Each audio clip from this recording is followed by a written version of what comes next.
我是个模特，当然是不太正经的那种。干我们这行的，每个人背后都有金主，从这个金主到那个金主，我自然也有。我的金主叫周生义，掐指一算，从我第一次见到开始到现在，已经快1年了，距离合约结束还有不到半个月。按照圈内的规矩，一般这个时候该商量一下是续约还是好聚好散了。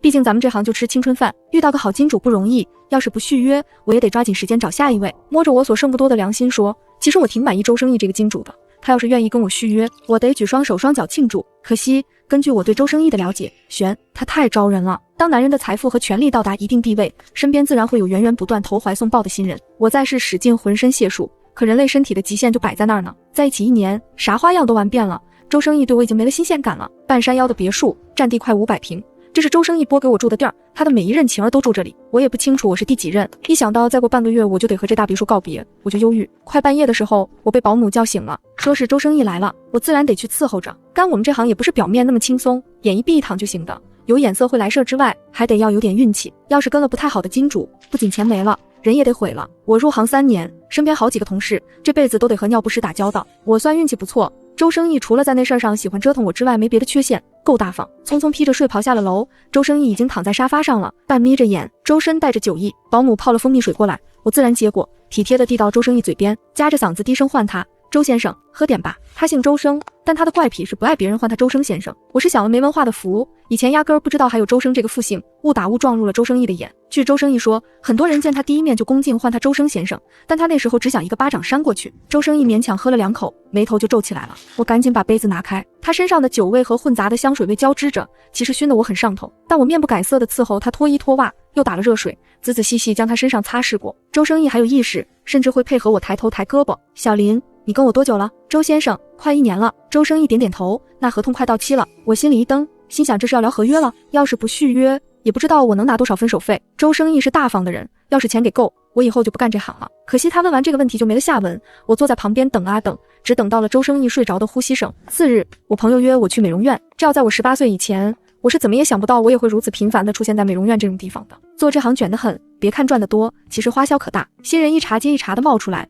年龄不占优势之后，技巧和保养就特别重要。那些保养项目从头到脚，每进一次美容院，轻则几千，重则几十万。上次我买了个套餐，花了我20万，刷卡的时候心都在滴血，但效果还是很不错的。当晚周生义没忍住，以前可很少有这种情况，那男人的忍耐力惊人。我玩了18般武艺，但通常到了最后时刻，他都会忍住。朋友问我接下来有什么打算，他最近认识了个金圈的金主，还不错。我要是有意向，下次聚会他就把我一起带上。我连连拒绝，虽然周生义多半不会和我续约，但现在毕竟还是合约存续期，我要是背着他找下家，我就是找死。也不知道是谁那么好命，能成为周生义的下一任。朋友语气不无嫉妒，不知道。我回答的干脆，周生义不爱别人揣测他的心意，但做我们这行的，揣摩人心喜好那是本能。在我跟周生义的这1年里，看过不少送给他的美人，男女都有。他们这种人其实无所谓，只要能让他们开心，钱就不会少。他一开始对我有几分热情，不过越到后来越平淡，应该是新鲜劲儿过去，觉得我也不过如此。明年指不定就换人完了。保养项目做到一半，我接到周生义的电话，他给了我地址，让我立刻赶过去。地址是某公馆，会员制，隐私性很强。我隐隐有预料，到了之后发现是周生义的客户从港圈过来，我出现的意义就是用另一种方式讨得这些客户的欢心，这我老本行，我可擅长了。酒饮一杯又一杯，讨喜的话不断从我口中冒出来，现场的气氛非常热络。有客户当着周生义的面给我递了一张名片，他表示很喜欢我。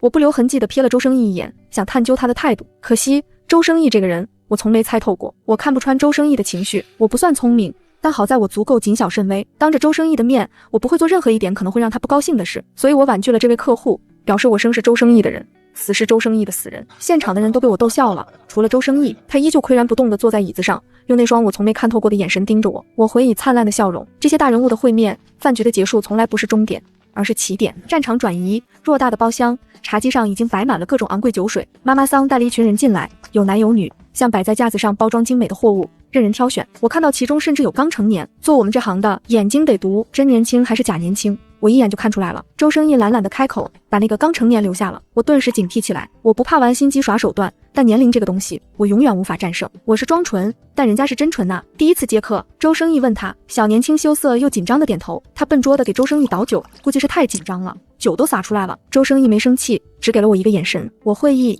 知道这种小事得我来，至于讨人欢心，有小年轻就够了。我眼观六路，耳听八方，倒酒是我，陪唱是我，兴致来了热舞一曲的还是我。隐隐约约，我听到周生义语调慵懒的和小年轻搭话，问他姓甚名谁，多大年纪，18岁，来自某偏远的滨海小镇，家人生病，经济困难。这故事背景实在是已经被人用烂了，太俗，我都不屑于用。当初周生义问我为什么做这行，我都说我懒，就想不劳而获。我深信就是因为这理由清新脱俗，毫不做作，周生义才把我看上了。偏偏周生义居然信了，他甚至摸出支票簿，给小年轻填了支票。我震惊了，早知道卖惨有用，哪里还等得到小年轻表现啊？你喜欢身世凄惨的，你跟我说啊！我以前读书那会儿，常年都是学校优秀作文代表，什么悲惨的故事我编不出来。酒局结束，已经是凌晨3点，周生义带着小年轻走了。好在他不算太忘恩负义，看在我今晚卖力演出的份上，好心让司机送我回家。车上开了空调，该是温度正好，可大概是喝多了，体温偏高。我坐在后排忍了又忍，最后憋不住了，让司机停车，还没停稳，我就直接冲下车，抱着路边肮脏的垃圾桶吐了个天昏地暗。跟了周生义1年，我的酒量似乎下降了些，今晚红白夹杂，一共也不过7、8瓶，我就受不住了。司机好心下车，给我递了纸巾，我吐的胆汁都出来，嘴里全是苦涩，狼狈的对司机表示感谢。你没事吧？要不我送你去医院？没事，我摆手，小问题，我心里有数，又不是第一回喝吐了，没那么娇气，强撑着一口气回了家。我感觉脑子已经成了一团浆糊，眼一闭就能彻底睡死过去。偏偏躺在床上的那一刻，我突然就没了睡意。我有种强烈的预感，我的地位即将被那个小年轻取代了。他怎么运气这么好，第一次出台就遇到了周生义，简直要酸死我了。我的预感没错，接下来的1周，我再没见过周生义。陆续从各路人马那里听了周生义的最新消息，那个小年轻毫无意外荣登周生义新宠岗位，一时风头无两。每每这时我就懊恼自己为啥当初要选择走善解人意路线，我要是走霸道娇蛮路线，不就能理直气壮跑到周生义面前，让他不能有了新人就冷漠救人吗？日子一天天过，合约终于到期，我很识趣，没等周生义开口赶我走，就主动收拾好了行李。其实我早就清楚，他一直没跟我聊续约的事，摆明就是不想继续了。可没办法，由奢入俭难，我是真舍不得这大别墅和保姆啊。周生义派了他的秘书过来跟我聊，给了我一套房产，3环的大平层，估价大概600万。我第一时间就想脱手套现，毕竟我手头不宽裕，开销如流水，这房子我多住几个月，估计连物业费都付不起。搬出别墅的第2天，一张名片辗转到了我手里，是那天在周生义的饭局上被我拒绝的那张名片。朋友跟我说，我觉得这靠山还不错，反正你现在和周生义也两清了，得抓紧机会啊。我犹豫，他是港圈的，我不乐意去那边，人生地不熟。嗨，这你就白担心了吧，人家那地位又不是只有你一个人，大家都是这边一个那边一个，搞不好国外还有无数个。你就让他给你租套房子留在这里，他要是来这里出差，你就去伺候着。我告诉你，你可不能歇，干咱们这行，你要歇了就再也起不来了。你得不断出去应酬，和靠山们保持联络，不然好看又好玩的人千万，人家凭什么花大价钱包你一个？见我还是不说话。朋友眯眼，林子绝，别告诉我你走心。你说的对，我终于开口，振作起来，我不能歇，我要努力挣钱。这周末有个高尔夫活动，我把你带上。朋友满意了，你自己抓紧机会。我打听了那位港圈靠山的喜好，玩高尔夫的那天，见到靠山的第一眼，我感觉到他落在我身上的视线，我就知道我今年的业绩应该是稳了。他被我哄得眉开眼笑，我借口不会玩，和靠山亲密的靠在一起。我玩弄球杆，他玩弄我，大家各取所需。远远的，一辆高尔夫球车开过来，我不经意地抬起头，就看到周生义怀里搂着那小年轻，一脸淡漠地看着我。彼时我正乖顺地窝在新靠山怀里，两人以一种近乎连体婴的姿势挥动手中的球杆，哒的一声，那球也不知道是个什么莫名其妙的路线，高高跃起，最后砸在了周生义脑袋上。我当时连自己的坟墓选址都想好了，我上辈子大概是杀了这球的全家，不然这球场足足1000亩，为什么他偏要砸在周生义的脑袋上？身后的新靠山瞬间就放开了我，一脸恨不得跟我划清界限的模样。我理解他，在这个地界，没有人想惹到周生义头上。今儿这球是不是我打出去的不重要，结果只能是，也一定是我打出去的。周生先生，实在是抱歉，我这就送您去医院。新靠山匆匆迎上去，一脸歉疚，都是我没看好底下的人，不长眼睛伤了你。我抬手揉了下眼睛，瞬间眼眶通红，一脸惊慌，扑通一声在周生义面前跪下，嗓音颤抖，周先生，对不起，真的对不起，我也不知道怎么回事。别说这草坪跪起来还挺软和，一点不伤膝盖。我脑袋低垂，看不到周生义的表情，不过周围一片寂静，气氛应该是相当严肃。原本我还幻想着周生义说不定能看在我尽心尽力伺候他1年的份上对我网开一面，现在估计悬了。我是被他的保镖直接拎起来的，两个人一左一右制着我的胳膊，几乎半拖着我往周生义面前又送了半步。周生义居高临下的坐在高尔夫球车上，眼神落在我身上，反感又厌恶。看起来张先生很喜欢小林啊，他含笑开口，声调却刺骨，今儿估计是要夺人所好一次了。这哪能叫夺人所好，不过一个玩物居然敢伤了您，今儿只要周生先生您能消气，随您怎么做。新靠山毫不留情把我卖了，你难得过来一次，也不好让你身边空虚。周生义把怀里的小年轻轻推一把，送到新靠山面前，这就算是我的小心意了，还望你不要嫌弃。我们这种人唯一的作用就是讨人欢心，所以被当作物品交换或送出也是常有的事。新靠山没了，还得罪了旧靠山，我心底一片晦暗，不知道周生义会用什么手段惩罚我。我怕痛，很怕很怕，可我又做不到一了百了，因为我也想活，拼了命的也想活着。我被周生义带回了家，我从来不曾抵达过的周生义的家，都是别墅。这栋看起来和我之前住过的那栋也没有太大的区别。我被保镖甩在地上，周围都是脚步声，我瑟缩的脑袋抵地，一动不敢动。过了好一会儿，周围安静下来，周生义的嗓音在我脑袋上方响起：林子爵，抬头。我抖了一下，颤巍巍的抬头望着他，满脸泪水。示弱有时候是一种手段，和性别无关。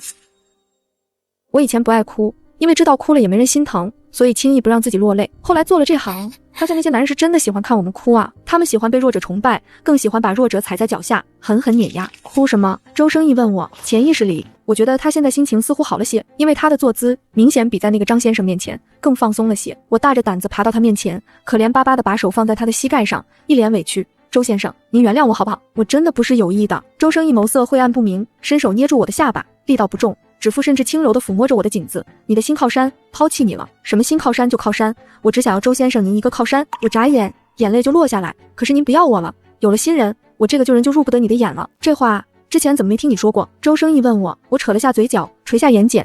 我这种身份哪里有资格说这种话？那怎么今天突然说了？我怕我再不说，以后就没机会了。在你心里，我是这种残暴不仁的人？周生义强迫我看着他。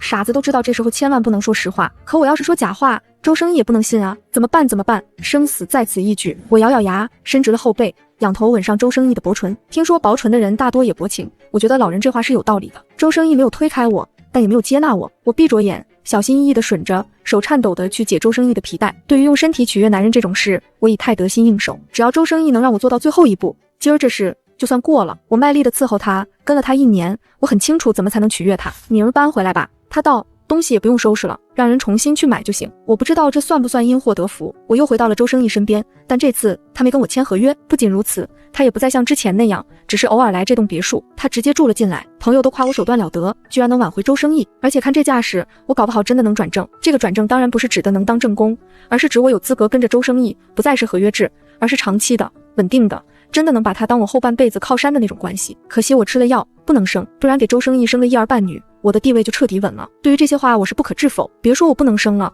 就算能生，我也不可能生周生义的孩子。接机口，我翘首以盼。周生义这次出差快1个月，老实说，我还真有点想他了。从显示屏上看到飞机已降落，我数着时间，1分1秒，终于远远看到周生义的身影。周先生，我兴奋地举起手臂，用力摇摆。周生义看过来，罕见的眉眼都带了一点笑。很偶尔的时候，我也会生出或许我们只是普通的情侣，和世上千千万万的小情侣也没什么不一样的想法。抱着这种念头，我的视线无意识往旁边瞥了一眼，正好迎上那人的视线。真是意外，在机场这种地方，我居然遇到了我的生母。我的出生不太光彩，入这行一开始也不是自愿，不过人本来就有聚集性，我的精力放在电视剧里可能会赚几滴观众的眼泪，但放在我们这行实在不值一提，所以我从来不卖惨，惨的人多了，我算什么东西？机场人来人往，我自然地收回视线，大步飞奔向周生义，用热烈的怀抱表达我的思念之情。周生义单手搂住我，语气淡淡，眉眼却温和。这么开心啊？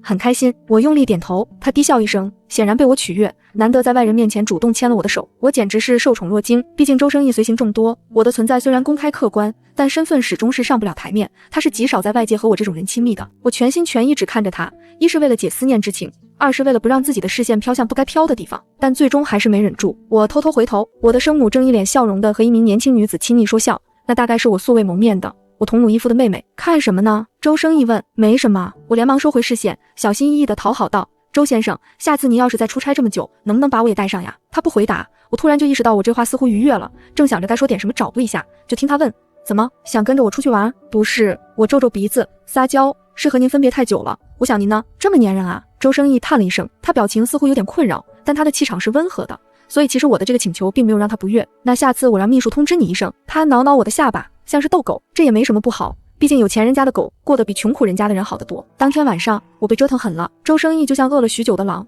我浑身上下没一处地方是完好的。我暗自揣测周生义出差这1个月应该是行程很紧，所以没时间发泄，毕竟他算工作狂，当需求和工作有冲突时，他从来都优先工作。我累得眼皮都发酸了，根本睁不开眼。可周生义抽身离开时，我还是清醒了。他见我睁眼看他，随口解释一句，我还有工作，你先睡。以前我是没资格和周生义在一张床上过夜的，不过自从我重新回到他身边之后，偶尔太晚了，周生义也会待在我房间休息。不是刚出差回来吗？我揉揉眼睛，强撑着半坐起来。靠山没睡我先睡，我可没这胆子。睡觉乖。周生义不容反驳地把我按回去，见我不肯闭眼，轻叹口气，离开了卧室。我还在犹豫是起床还是顺从困意闭眼睡觉，周生义又回来了，手里还拿了一份厚厚的文件，满页都是英文，还都是专业术语，我瞄一眼就头疼。睡吧，我就在这里看。他半躺在我身边，开了台灯，鼻梁上架着无框眼镜，甚至还分给了我一只胳膊，让我可以搂着他的胳膊睡觉。我简直受宠若惊，然后我就睡着了。第二天醒来，周生义已经不在卧室了。我深刻反思自己，觉得是最近周生义对我比较纵容的缘故。人都是这样，容易蹬鼻子上脸。虽然我从骨子里畏惧周生义的权势，但他偶尔泄露的一点小温柔实在容易让人沉溺。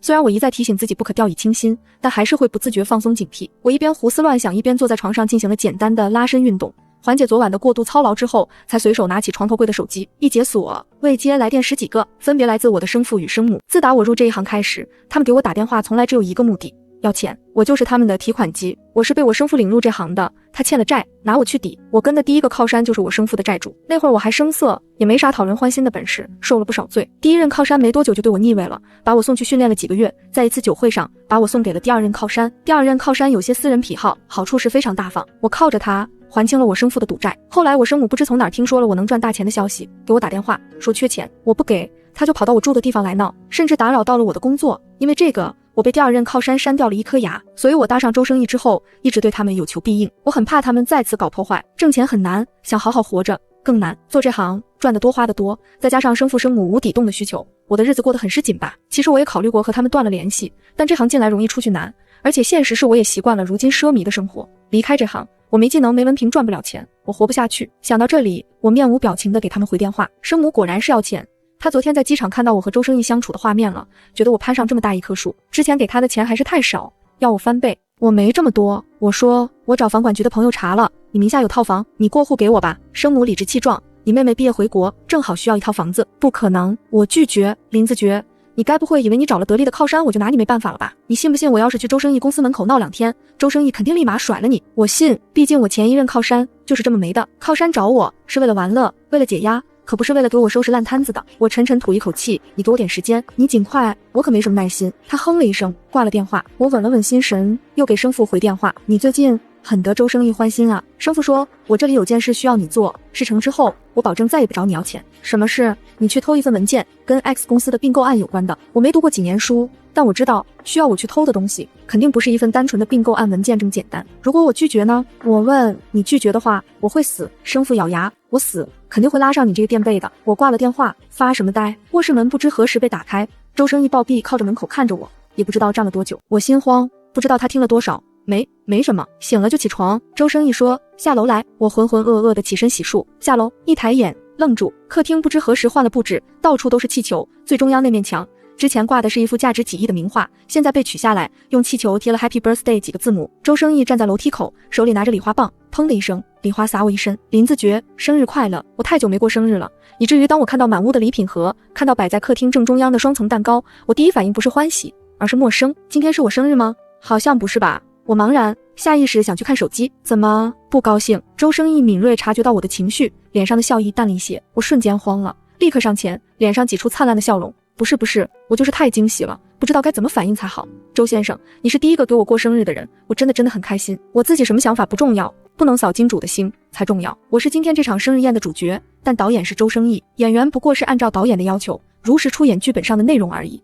周生义给我准备了不少礼物，其中不乏昂贵的奢侈品、跑车，甚至还有房产，完美解决了我的燃眉之急。我收下这些东西，就注定无法离开周生义，自然也要一辈子和生父生母纠缠，永远活在提心吊胆之中。我不收这些东西，我缺钱，我没法生活，能活多久还是两说。这些印着名牌 logo 的车钥匙，镶了昂贵宝石的手表，我是真的喜欢啊。我是这么俗的人，又拜金，礼都送到我面前了，让我推出去，我做不到。我欢喜第一手收下礼物，给了周生义一个大大的假吻。管他呢，就算是死，我也要带着这些财产一起死。我度过了我记忆中有史以来最隆重的生日，周生义也很满意我的配合。明明是忙得脚不沾地的人，却空出了整整1天的时间陪我。他纵容我，但我从来都缺乏安全感，不由得想，他对我的底线在哪里？容忍我偶尔的骄纵，像对喜爱的宠物狗那样，分出精力和时间特意陪伴，甚至在当天晚上准备了热气腾腾的火锅。自从我入了这行，我再没吃过辛辣油腻的食物。我要保持健康，不能让皮肤发红长痘，不能有黑眼圈。天知道每当我吃着寡淡的蔬菜沙拉，看着手机里吃播大鱼大肉的时候有多煎熬，说是满清10大酷刑也不为过了。牛油的香气不受控制地往我的鼻腔里钻，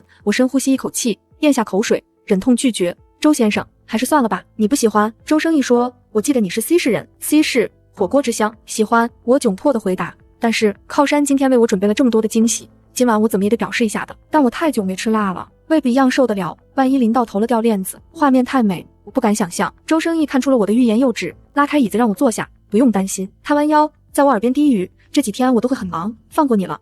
我眼睛一亮，满桌子的菜品全是我爱吃的，我只恨自己这几年节食太过，把胃饿小了，没法把这些菜全塞进肚子里。周生义口味清淡，火锅也就是吃个新鲜，大部分时候都坐在我旁边给我夹菜。有一说一，桌上咕弄翻滚的牛油锅配上晕黄的灯光，再加上周生义偶尔慢点的叮嘱，这一幕看起来还挺温馨。不过后来周生义就不让我吃了，他说我的胃鼓得像个皮球，再吃下去就该爆了。我很不好意思，因为肚皮上没几两肉，胃稍微凸一点就看起来特别明显。他扶我上楼的时候一脸恨铁不成钢，我从来没克扣过你的饮食，你想吃什么吃就是了，何必忍得这么辛苦。我寻思男人的嘴骗人的鬼，我有一次贪凉吃了半根冰棍，拉了几次肚子，导致没能及时把周生义伺候好。他当时特别不满的皱眉，说我没有职业操守，什么该吃什么不该吃都不知道吗？当晚周生义睡着之后，我横竖吃太多睡不着，又爬起来把那些昂贵的礼物翻来覆去又看了好几遍。我好喜欢这些，他们是我安全感的来源，是我立足的根本。我把它们全部放在抽屉里，悄无声息地起床，走到书房门口。这个房间对我而言充满了神秘。周生义工作的时候不喜欢被人打扰，公司的业务很广，金额又大，我也怕不小心看到不该看的，再加上里面堆满了书籍，密密麻麻都是我看不懂的外文，我对这里从来都心怀敬畏。我感觉自己的心脏跳得异常迅速，在门口做了半天心理建设，我还是没敢进去。我不傻，在这座城市得罪我生父以及他背后某个不知名大人物，我还有逃走的机会。得罪了周生义，我会生不如死。那天之后，我再没接过我生父的电话，并且我想了个主意，我找朋友花钱聘了一群混混，准备给我那对不称职的父母一点教训。我以前没干过这种事，毕竟之前生活都成困难，整天只想着怎么样才能消停点。但现在不行了，我好好跟着周生义，哪怕以后他对我腻了，我也有退路，不会太为难我。朋友问我，你想做到什么地步？我问能做到什么地步？口头威胁、警告，还是打一顿，还是让人落下一点残疾，更或者制造一点车祸，要了命。这程度不同，价位自然也不同。我想了想，我生父那边得打一顿才行，不然他不会放在心上。我生母那边你找几个长得凶恶一点的，去跟踪我那个同母异父的妹妹几天，语言威胁几句就行。她是我生母的命，容不得有一点闪失的。对了，动手的时候务必让他们知道，这些事都是我安排的。OK， 等我好消息。朋友效率很高，没几天我就接到生母的电话，咬牙切齿要让我好看。我建议你不要威胁我，我语气平静，钱在我手里，你哄我高兴了，我还能施舍你2分，你惹我不高兴了，这次你女儿只是受点惊吓，但下次可就不一定了。生母对我极尽辱骂，最终也只能恨恨挂了电话。我以前怎么那么蠢，居然没想到这个办法，傻傻的给了好多钱出去。其实他们也不过是外强中干的气球，真一扎就破了。我生父倒是一直没给我打电话，听说那几个混混下手有点狠，我生父一直在休养，没出过家门。我浅浅呼一口气，心想总算是能安宁一段时间。可惜在我的人生中，安宁的日子好像都不能长久。我只是出门去一趟美容院的功夫，马路上突然飙过来一辆面包车，车门一开，数名大汉戴着口罩强行把我拉上车，我还没来得及呼喊，一张湿毛巾就堵住了我的口鼻。多意外，我这种人居然也会遇到绑架。说起来我的人生好像是不太顺畅，但绑架这事儿头一遭，毕竟不是富二代也不是大官要员，绑了也没价值啊。我是被水泼醒的，周围不太明亮，应该是地下室之类的地方。我被冰水浸得浑身发抖，费力睁大眼看着面前的人，不认识，但站在他后面的我生父倒是一如既往的面目可憎。见我醒来，我生父脸上闪过恶意，似乎很想冲过来教训我，可又碍于前方那位领头人的气势，不敢自作主张。林子爵，我畏缩着不敢吭声，这男的周身都透露着上位者对下位者的冷漠和碾压，不是我能惹得起的。长得也就这样，也不知道哪儿入了周生义的眼。生父跟在后面陪笑，低声道，这丫头可是伯哥亲自教出来的。伯哥，我的第一任靠山，原来是他，那确实有几分手段。男人眯着眼睛打量我，旁人很有眼色凑上去给他点了一支雪茄，一吸一吐，烟雾就全喷在了我脸上。怎么样，要不要考虑一下？跟了我，保证不比跟着周生义差。我怕得要死，勉强扯出笑容讨好。您哪儿的话，您和周先生那是我垫着脚也够摸不上的厉害人物，我哪有资格挑这个选那个？既然知道惹不起我，为什么要拒绝我的要求？燃烧着的雪茄被直接按在我脸上，痛得我顿时眼泪都出来了。那阵刺痛还没退去，我的另一半脸就被狠狠扇了一巴掌，扇得我脑子都在嗡嗡作响，居然还敢派人来向我示威，胆儿不小啊！我没，我想否认，你还敢否认？生父上前一步，趾高气扬，我可是蒋爷的人，你对我动手，不就是对蒋爷动手？打狗还得看主人呢，可惜了，本来长得也就一般，毁了容。你觉得周生义还会要你吗？蒋哥粗粝的手掌抚过我的脖颈，随即一把掐住，窒息感很快传来，求生的意志让我拼命挣扎，但我双手双脚都被绑在椅子上，根本没法做出任何反抗，可能我就要死在这里了。不甘心啊，我不想死，活着那么痛苦。可直到这一秒，我发现自己还是想活。算了，脖子上的手突然一松，我颓然倾倒在地，剧烈的呼吸。想活吗？蒋哥笑眯眯地问我。我拼命点头。那就看你的本事了。蒋哥手轻轻一挥，站在周围的数名男人立刻上前一步。你要是把他们都伺候舒服了，我也不是不能留你一命。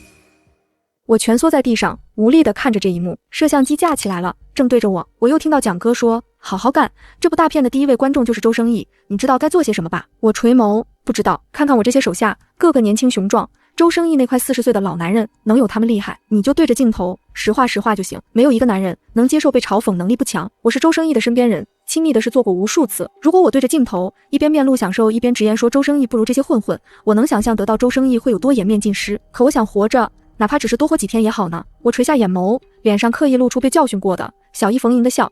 蒋哥，我知道该怎么做了，可我想先伺候您。脸上的伤口仍旧火辣辣的疼，可我不敢碰，只看着他。蒋哥讽刺一笑，见人就是见人，别以为伺候了我，你的身价就高了。我和周生义不一样的，你这档次的可入不了我的眼。话虽如此，可他还是让人给我解开了绳子。我将尊严狠狠踩在脚底，匍匐着到他面前。其实我并不在乎尊严这种东西，毕竟我要是在乎，我活不到现在。小时候能为了一口吃的没脸没皮的去求人，说好话，被打了也嬉皮笑脸。现在也能为了活下去，软了骨头，做尽一切下贱污秽之事。反正我本来就是做这行的，对我而言，不过是面前换了个男人。我看着蒋哥，微微一笑，然后用力踹向他两腿之间。啊！惨叫声响彻天际，无数的拳头和器物砸在我身上，额前落下的鲜红黏腻糊住我的眼睛。我狼狈地笑起来，看着一群人扶起蒋哥，手忙脚乱，想帮忙又不敢碰他，看着他厉声要将我活剐，要让我生不如死。我很想活，真的，可我在周生义身边勉强当过人，就回不到再做狗的日子了。他或许只是施舍过我一些无关紧要的温暖，不走心的问候，敷衍的体贴，但这样也够了。痛，浑身都痛，心头觉得快活，可生理上的疼痛果然还是无法忽略。我颓然倒在地上，全身缩成一颗球。周生义，虽然我这条贱命在你的生命里可能不值一提，但好歹我也是为了你才没命的，所以如果可以的话，希望你能晚一点遗忘我。我是在医院醒过来的，醒来的时候我还在想，我居然好像没死，我命这么大，苦了半辈子终于转运了。眼睛一滑，我看到了周生义。哦，懂了，周生义把我的小命从阎王手里捞回来了。不对啊，周生义怎么这么憔悴？我又没偷文件，难道是有别的什么人泄露了他公司的机密，导致他破产了？我想张嘴问问情况，毕竟我手里还有点资产。周生义要真破产了，我害怕他把钱要回去，那还不如让我死了呢。结果我还没出声，周生义已经凑过来，小心翼翼地抚上我的脸颊。我懵懂的眨眼，就看到他俯下身，虔诚地亲吻我的额头，声音嘶哑：“你醒了。”脸颊有温热的液体划过，进入衣领，那应该是来自于周生义的眼眶。总而言之，言而总之，我得救了。被救的过程我不清楚，听周生义的秘书说，他从没看到周生先生如此失控且狼狈的模样。自我醒来，周生义就没离开过我的视线，就算是视频会议，也必定是坐在能一眼看见我的地方，而且每隔10分钟就要用眼神确认一下我的动向。我有点不习惯，他这样搞得好像我在他心里很重要。我最在意的2件事，钱和脸，好在都没有大碍。医生给我的脸做了修复，虽然是被烟头烫了，但我不是疤痕体质，好好保养还是不影响颜值的。至于钱，只要周生义这辈子没破产，我应该是不会缺了。我在医院躺了快1个月，浑身都要起疹子了，才被周生义允许出院。出院后，周生义以静养为由，让我在家又待了2个月，并且从此以后，我只要出门，身边必备司机和保镖。朋友都说我是大难不死必有后福，我居然能在周生义这儿转正，太牛逼！虽然之前大家都觉得我跟着周生义这辈子是稳了，但也没想到我居然真的能当正宫太太啊！我寻思周生义从没对外正式承认过我的身份，我怎么就叫转正了？被医生正式宣布身体已经痊愈的那天晚上，我就迫不及待地主动对周生义投怀送抱了。我从不信男人身上有柏拉图恋爱这玩意儿，我见过那么多男人，男人到底有多下半身动物，我还不清楚吗？周生义憋了足足3个月，这3个月我除了上洗手间，连洗澡都不被允许离开他的视线，好几次他都用沉沉的眼神看我，每每我以为他要忍不住了，可最后还是忍了，我生怕再憋下去他就不行了，好歹这也关系我后半辈子的幸福，我可不得上点心。我做足了前期准备，调了香薰，穿了薄纱，躺在床上，就像等着侍寝的妃子。伺候周生义我已经驾轻就熟，他的每一个兴奋点我都清楚，保管今晚会是个火辣十足的夜晚。然而我怎么都没料到，周生义把我拒绝了。我不是第一次被周生义拒绝了，但只有这一次让我感到诧异。不过我很快调整过来，识趣地离开周生义的身边，柔顺着嗓音：“对不起，周先生，让您困扰了。”始终还是我不自量力了些，以为周生义这几个月的表现，就算没有爱上我，至少我在他心里也该是有些特殊地位的。可明明我连他是否真心都不曾看透，又何来特殊地位？我以为我为了维护周生义的产业差点付出性命，可事实上或许只是小猫帮主人抵挡了一块小石头，看似要付出生命，实则对主人不值一提。周生义让我别多想，先好好养身体。我听话了，不再多想。他来别墅的时间越来越少，联系我的次数越来越，偶尔和朋友联络，他们都打趣我终于找到了铁饭碗，以后跟着周生义一辈子吃穿不愁。我没跟他们说，我这饭碗估计要保不住了。这次和上次合约到期的情况不一样，之前周生义虽然没说续约的事，但他待我一如往常。这次我很明显地感受到了周生义的刻意疏远。那天我去美容院做了日常保养，回家时发现周生义正坐在沙发上，手里拿着一份文件。我突然就明白了什么。周先生，我扬起笑容走过去。坐。周生义抬眸看我，并将手中的文件推到我面前。看看。我听话地拿去文件。这算是遣散费，给的真是丰厚，谢谢周先生一直以来的照顾。我含笑收下合同，不吵不闹。我有什么资格又吵又闹呢？周生义脸上没什么表情。给你的钱足够多，以后洗心革面，重新做人吧。这行别再继续干了。其实这种事他大可不必亲自来，像上次那样找个秘书或助理就足够。我会的。我站起身，深深朝他鞠躬。我明天就搬出去，这次搬出去是真的不再回来了。关系即将结束，我还是要站好最后一班岗。周生义今晚在别墅住下，我伺候他泡了澡，殷勤地给他做了 SPA。浴缸正对着落地窗，玻璃是单面镜，方便他泡澡的时候可以欣赏外面的风景。你做这行多少年了？不记得了，可能2、3、4、5年，挺好。趁人还没废，以后也能找个好男人嫁了。有过周先生您这样的男人，我以后怕是很难再看上别的男人了。怎么暗示我别放你走？不敢，实话实说而已。我其实清楚周生义为什么放我走，因为他察觉到了我的心意。我林子觉从不是什么道德高尚的人，生死一线的情况下，我不应该为了维护周生义的利益放弃自己的生命，但我偏偏放弃了。我动了心的人就不能留了。钱和利益才是世上最牢固的关系，他可以给我很多很多钱，却不会给我一星半点的爱。我爱他，所以我可以为了他放弃生命，也能因为他不爱我这个事实，随时伤害到他的生命。我理解，所以我接受。搬出别墅后，我的生活又恢复了平静。周生义是真的大方，算上这次的遣散费，我名下有了3套房产，数千万的现金，甚至还有股票。只要我不做违法犯罪的高消费行为，这些财产够我躺平一辈子。辛苦了20几年，终于可以提前过上退休生活了。朋友来找我玩，他最近又换了个靠山，还是护圈，据说对他还不错。短短几个月就在他身上花了不少钱。捞完这票，我也想退休了。他点着烟，吸一口，烟雾缭绕，我看不清他的表情。我年纪也不小了，也该定下心来好好过日子了。你居然会说这种话，可不像你的性格。我之前那个靠山，京圈的，你还记得吧？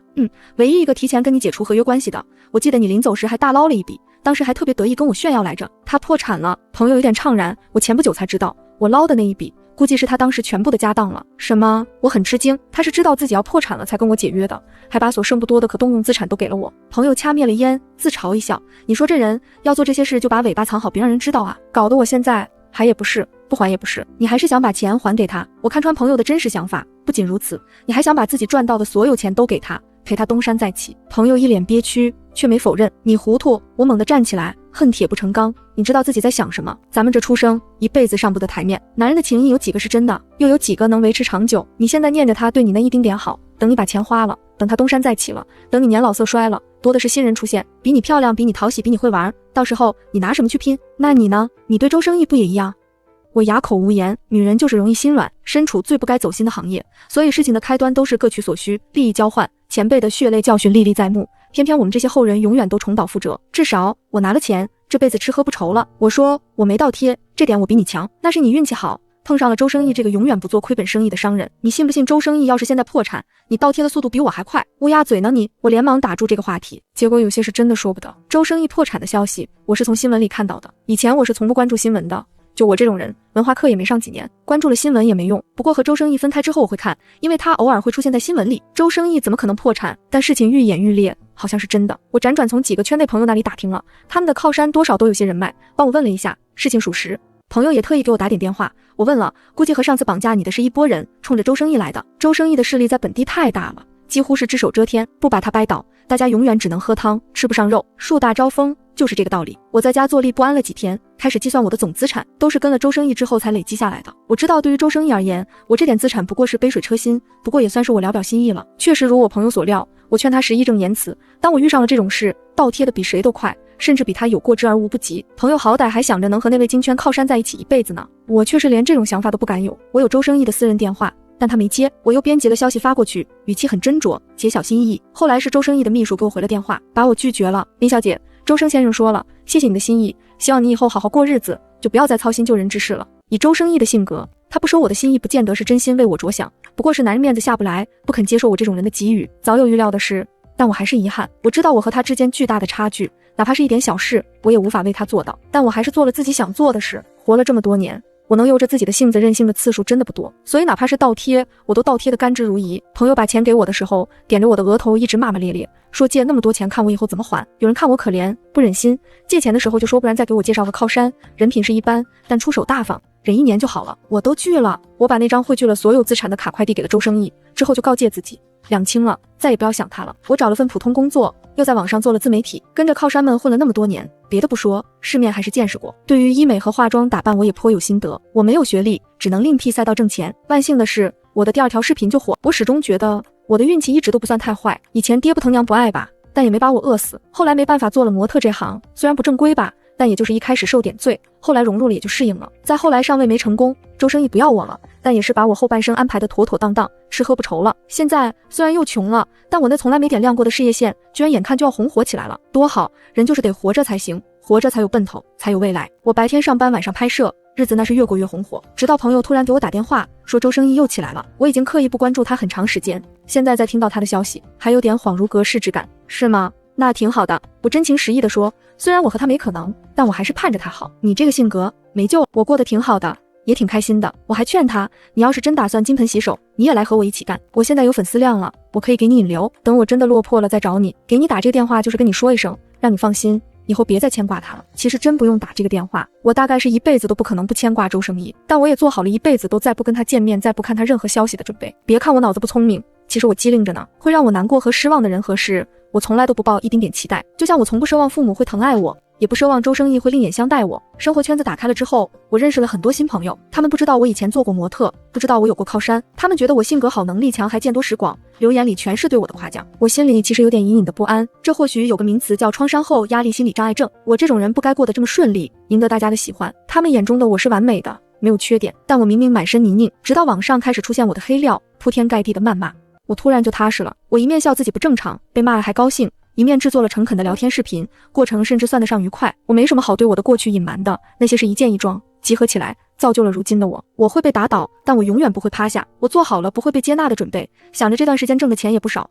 原本计划10年内还能还清的债务缩短到2年，挺好的。但我被接纳了。有很多人骂我不要脸不知廉耻，赚着见不得光的钱还想洗白了上岸，但有更多的人留言鼓励我，让我不要放弃生活。他们私信我，告诉我自身的遭遇，好像苦难被分散之后就不再是那么苦难。我是经常哭的，在靠山面前，时不时就要哀哀怨怨的装个柔弱半个可怜，好引起他们的征服欲。但那只是生存的技巧，不是本能。我何德何能被这么多人接受和喜欢？这个世界真的很好。如果我没有勇敢地踏出那一步，也许我永远都看不到世界的善意。年底的时候，我接到某平台的通知，让我去参加一个颁奖典礼。我盛装打扮出席了，典礼办得很隆重，除了不少大网红之外，还来了好些明星。我提前知道了自己要拿的奖项，也准备了获奖词。临上台前，我还在背词，没办法，记性不好，就那么几句词，翻来覆去都记不住。下面有请我们的颁奖嘉宾，周生集团负责人周生义先生。主持人笑容满面说完，台下一片哗然，我的笑容僵在脸上。虽然如今是网红经济，在场的网红哪个不是年入千万上亿，但周生义怎么可能？我处在原地，顺着主持人的视线看过去，周生义在万众瞩目中朝我款款走来，还是我记忆中的模样，高高在上，一丝不苟。恭喜你！他拿过奖杯，双手递给我，谢谢。我声如文瑞，你做得很好，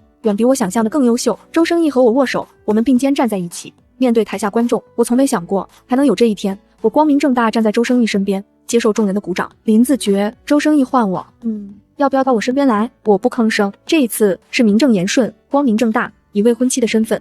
周生义第一次见林子爵是在一场再普通不过的酒会，想奉承他的人很多，但不是人人都有那个资格。大家都恭敬称呼他为周生先生，只有林子爵像个文盲似的叫他周先生。因为这个称呼实在太稀少，所以当时他多看了一眼。身居高位的人，哪怕是一个眼神，都会被下面的人反复琢磨，仔细研究。他不过多看了一眼，就有人以为是他看上了林子爵，于是没一会儿，林子爵就被送到了他身边，连带的还有身世调查、体检报告。他当时身边正好空虚，林子爵站在他面前，拘束微笑，眼底是掩饰得很好，但依旧被他发现了的不甘和厌恶。送到他身边的人都是已经被教好了的。他有点好奇，林子爵这样的在这名利场中能坚持多久？可惜太乏味了。周生义后来发现，林子爵心底那一点小情绪完全不会对他的生活造成任何影响。他看得出来，林子爵在尽量让自己融入这个圈子，讨好、卖乖、卑躬屈膝，为了保持对男人的吸引力，花大价钱去医美，甚至去做那些传得神乎其神，实际上连安全性都没得保证的紧致套餐。那也是他唯一一次失控，不是因为紧致套餐起了作用，是他那天刚好路过，看到林子爵一瘸一拐从美容院出来，打扮精致却龇牙咧嘴的，看起来那么艳俗，周围人都对他投去异样的目光。林子觉仿佛浑然不觉，可是转过弯，却看到林子觉双手抱膝，头埋在膝盖间，蹲了很久很久，身形瘦弱，背影寂寥。像林子觉这种人，周生义见过太多，不管有没有捞够钱，结局都免不了凄惨二字，很少有能善终的。那一刻，周生义突然生出一个念头，也不是不能一辈子养着林子觉，反正就当是个解闷的宠物罢了。但这个念头他从没跟林子觉说过。合约到期的日子越来越近，他看着林子觉逐渐按捺不住内心的焦虑，寻思林子觉到底什么时候能向他提出续约申请。可惜林子觉太乖了，乖到不会对他有一丝愉悦，哪怕他当着林子觉的面找了新人，林子觉也只会沉默地咽下委屈，扮演好自己的角色。他看出林子觉眼底对新人口中那个悲惨故事的嘲讽，也看出林子觉在看到高尔夫球落在他头上时眼底的绝望。周生义当时就觉得他和个文盲较什么真，有几分上心的人留在身边就是了。林子觉怎么想其实并不重要，他自己心里舒坦就够了。重新在一起之后，周生义有时会在林子觉的房间留宿，他觉得每次看到林子觉眼皮快要睁不开，耷拉着一边说我不困一边小鸡啄米的模样，还挺可爱。他从不认真思考林子觉之于他究竟是什么样的存在，反正只要他想，林子觉就永远也不可能离开他。后来他发现他错了，林子觉是可能离开的，毕竟这世上没有谁能跨越生与死的距离。刚开始知道林子觉被绑架的时候，周生义并不惊慌，绑架是为了有利可图，而林子觉从来都能屈能伸，他们关系亲密，自己的事林子觉多少知道一些，把那些说出来足够保全林子觉的性命，甚至以林子觉的本事，或许转头就找了另一个靠山。下面的人向他汇报林子觉被绑的消息，周生义甚至没有中断会议，一只被豢养的金丝雀而已，不见了就让佣人找找，如果找不到了，那就再买一只。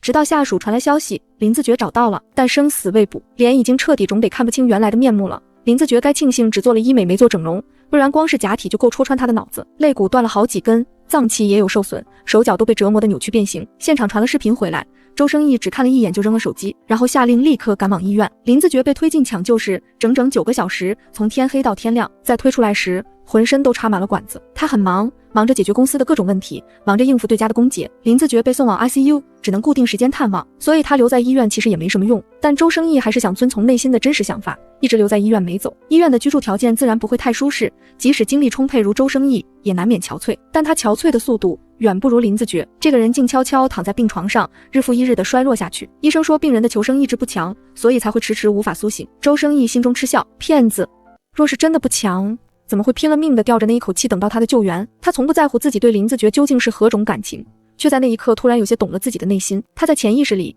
允许林子觉靠出卖自己的秘密保住小命的时候，其实就说明他已经动心。在林子觉身上，周生义确实体会到了很多对他无用但从未体验过的情感，比如林子觉终于清醒的那一刻，他心底的欢喜和激动；比如林子觉咬着牙努力做复健，面上还要若无其事对他微笑时的心疼。他耐心地养着林子觉，用最好的医疗资源堆砌出他的健康，又安排了保镖确保他的安全。期间到底付出了多少真心，只有他自己清楚。爱情于他是无用的玩意儿，少许可以用来做调剂品，一旦太多，只会影响他的效率。周生义深思熟虑之后，还是选择了斩断这段感情。他知道自己动心了，也知道林子觉对他也动心了，但世上有些时候就是这样，单纯的利益可以维系着一段关系，甚至牢不可破，可一旦产生感情的交缠，反而就不堪一击了。及时止损，于他都是最好的选择。林子觉离开的很干脆，他从不做纠缠的事，消失的也很彻底。他太有自知之明，刚开始那几天还有点不习惯，但手里的工作日渐繁重，周生义再也顾不上儿女情长。他谋划了很久的事，终于一步步按着计划展开。他破产的消息传遍了大江南北，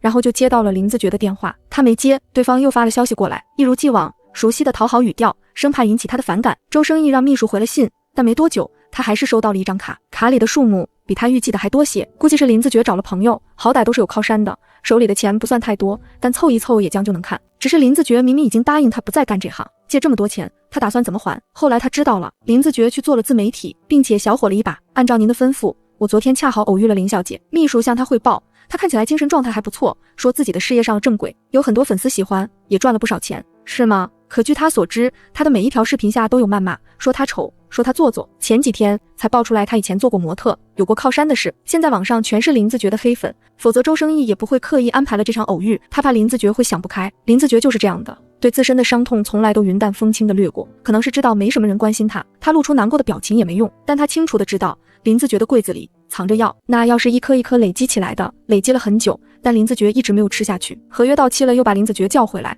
是怕他想不开吃药，后来放他走，是怕他对他感情再投入，他给不了他想要的，最终也只能走到吃药这一步。再后来，银行卡递到他手中，他没归还，是希望林子觉有牵挂，他惦记着要还朋友钱，就不会想不开，总得要给他一点希望，让他能继续活下去。网上的事别处理得太干净了。周生义说林子觉是聪明人，一面倒的好评只会让他起疑。明白，他终究对林子爵还是不同的，不同到愿意为了林子爵打破自己的原则。注意细节，他愿意给林子爵时间，等着他被重塑。他需要睁开眼看世界，好的坏的都有，但好的一定比坏的多。年底，周生义收到消息，林小姐同意出席颁奖晚会了。平台有周生义的股份，但只是他名下众多资产之一，不算太重要。但周生义还是盛装出席了，只为了重新出现在林子爵面前，给他一个契机，让他这一次能有勇气开口，留下自己真正想要的东西。